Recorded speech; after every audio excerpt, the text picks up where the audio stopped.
اس سے قبل آقا علیہ الصلوۃ والسلام ہر مہینے کی 13، 14 اور 15 تاریخ کو روزہ رکھا کرتے تھے، اور اسی طرح آپ علیہ السلام یوم عاشورہ کو روزہ رکھا کرتے تھے۔ اللہ رب العزت نے ارشاد فرمایا، یا ایھا الذین آمنوا کتب علیکم الصیام، اے ایمان والو تم پر روزے فرض کیے گئے ہیں، کما کتب علی الذین من قبلکم،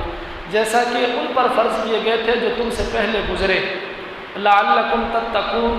اس لیے کہ تم تقوی اختیار کرو۔ حضرت آدم علیہ السلام ہر ماہ کی 13، 14 اور 15 تاریخ کو روزہ رکھا کرتے تھے،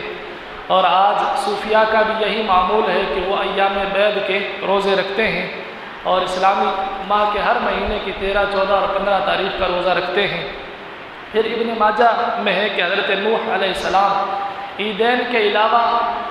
ہمیشہ روزہ دار رہا کرتے تھے، اور مسلم شریف میں ہے کہ حضرت داؤد علیہ السلام ایک دن چھوڑ کر ایک دن روزہ رکھتے تھے،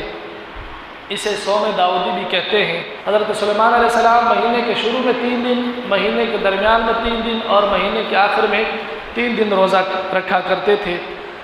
تو یہ انبیاء کرام کا معمول تھا۔